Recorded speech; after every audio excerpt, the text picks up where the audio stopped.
I've spent most of my adult life studying success. And if there's one truth I've discovered that stands above all others, it's this: your mind is exactly like a garden.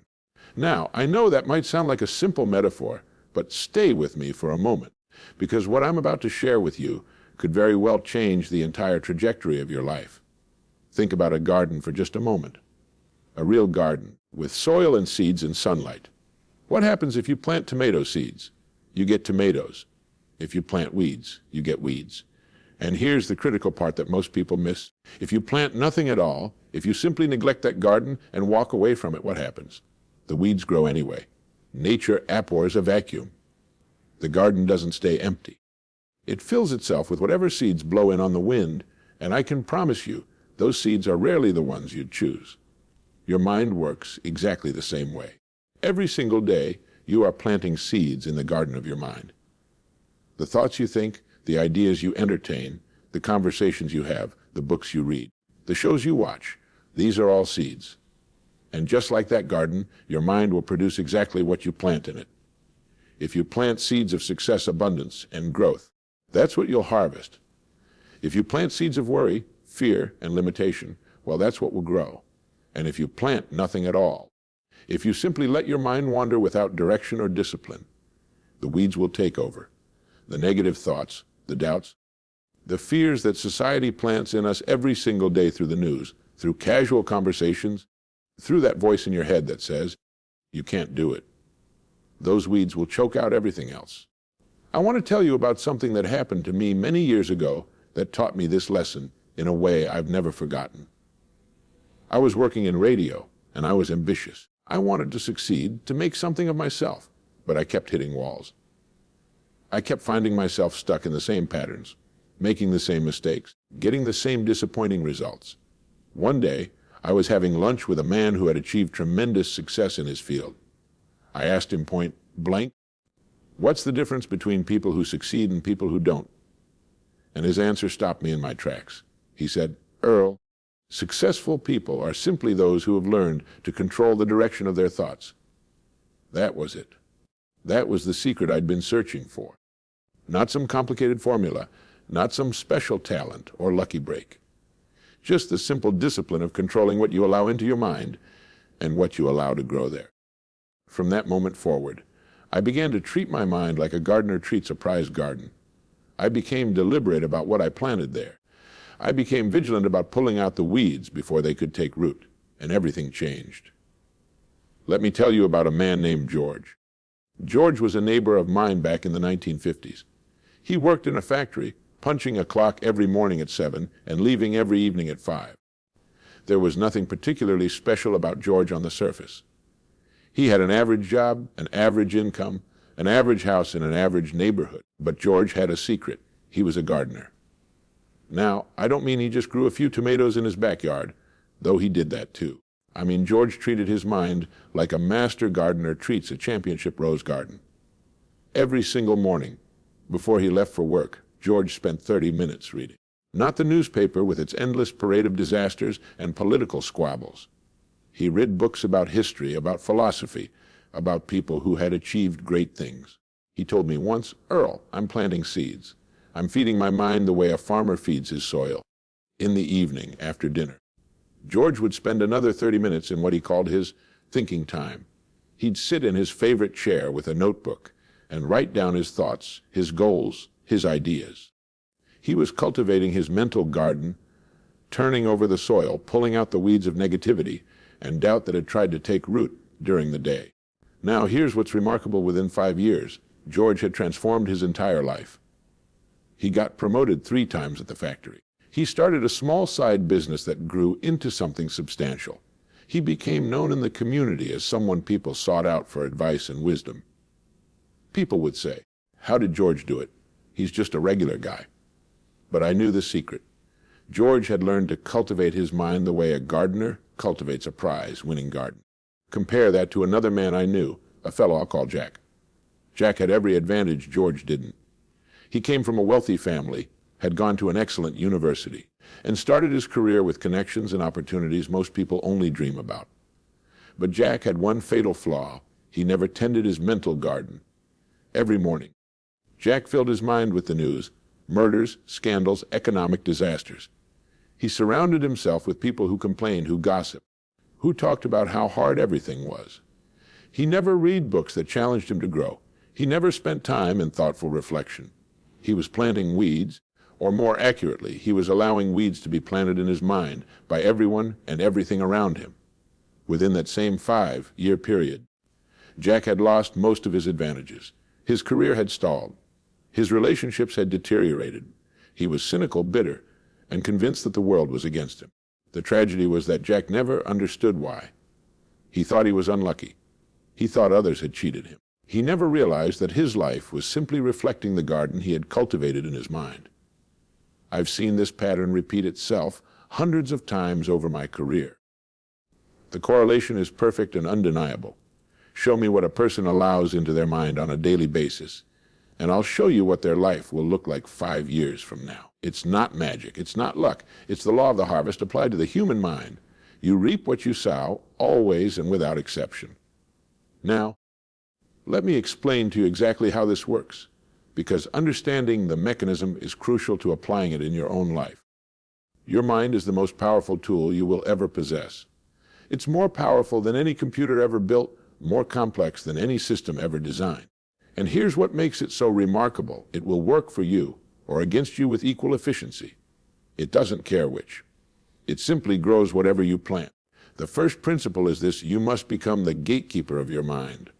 In ancient times, cities had gatekeepers whose job was to decide what entered and what stayed out. That's your job now, every single day. Every thought, every idea, every piece of information that tries to enter your mind, you must decide whether it deserves entry or not. Is this thought a seed I want to grow? Is this idea going to produce the harvest I desire? If not, you must close the gate and refuse it entry. Most people never do this. They leave the gates of their mind wide open, and they wonder why their mental garden is overrun with weeds. They spend hours scrolling through social media, absorbing other people's complaints and problems. They watch hours of news designed to frighten and outrage them. They engage in conversations that drain their energy and fill their minds with doubt. And then they wonder why they feel anxious, why they lack motivation, why success seems so far away. It's because they've planted a garden of weeds and are surprised they're not harvesting roses. The second principle is this: you must actively plant good seeds. It's not enough to keep the weeds out. An empty garden is just an invitation for weeds to blow in. You must deliberately, intentionally, consistently plant the seeds you want to grow. What are those seeds? They are thoughts of success, ideas of growth, visions of your ideal future. They are the books written by wise people who have achieved what you want to achieve. They are the conversations with people who inspire you to be better. They are the quiet moments of reflection where you imagine yourself succeeding, where you visualize your goals, where you feel the emotions of achievement before you've achieved anything at all. Here's a powerful truth I want you to write down. You become what you think about most of the time. This isn't positive thinking fluff. This is a law as reliable as gravity. Your thoughts direct your actions. Your actions create your habits, and your habits determine your destiny. If you spend your days thinking about your problems, you'll get more problems. If you spend your days thinking about your goals, you'll move toward those goals. It's automatic, it's inevitable, and it works for everyone without exception. The third principle is this: you must weed your garden daily. Even the best tended garden gets weeds. Negative thoughts will try to take root. Doubts will spring up. Fears will try to grow.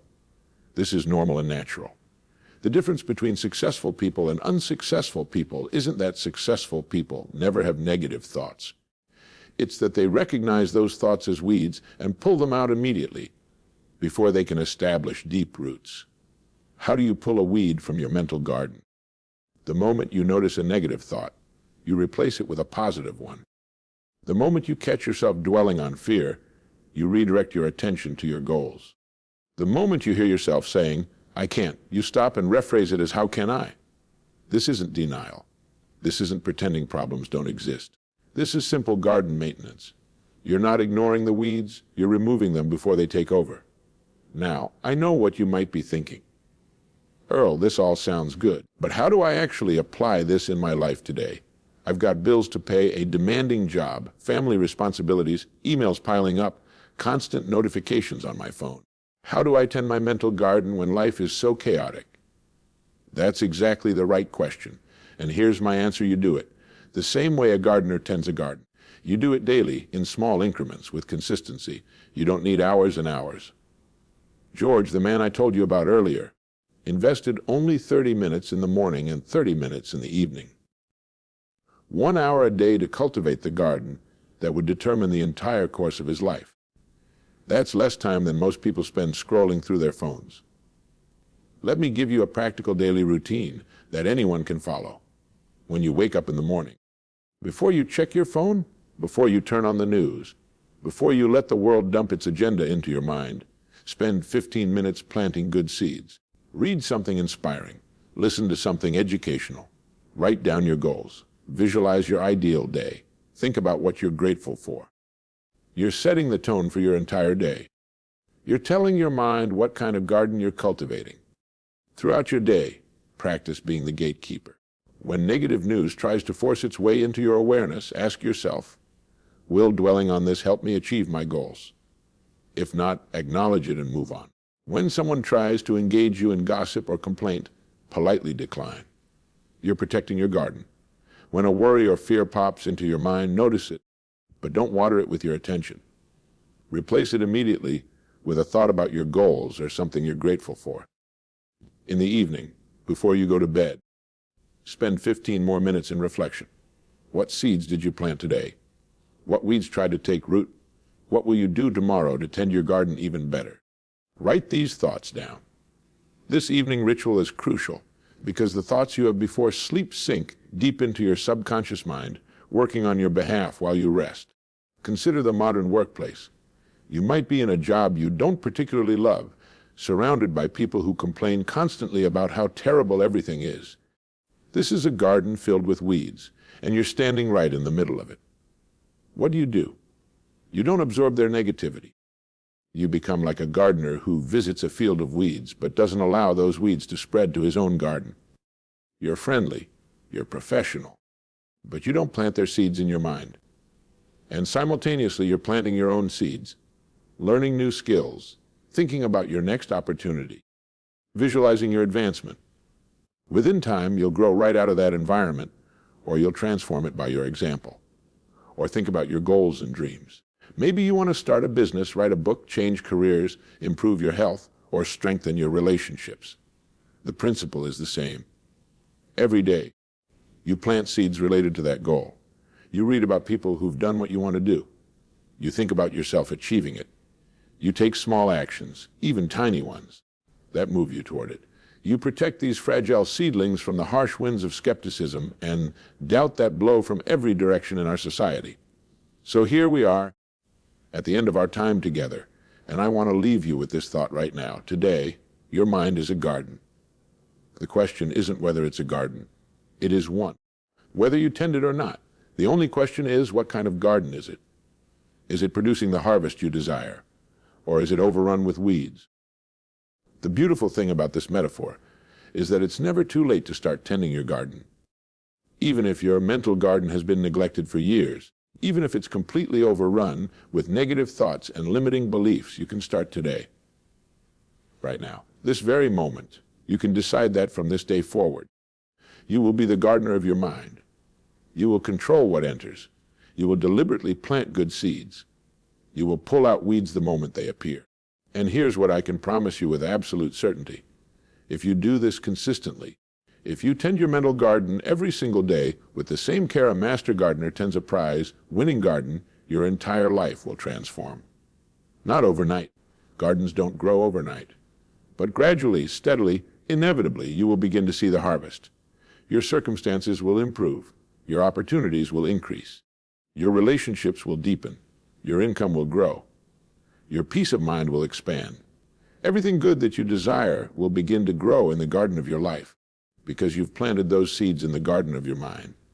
I've seen this happen so many times with so many people that I know it's not a theory. It's a law. You will reap what you sow in your mind, always and without exception.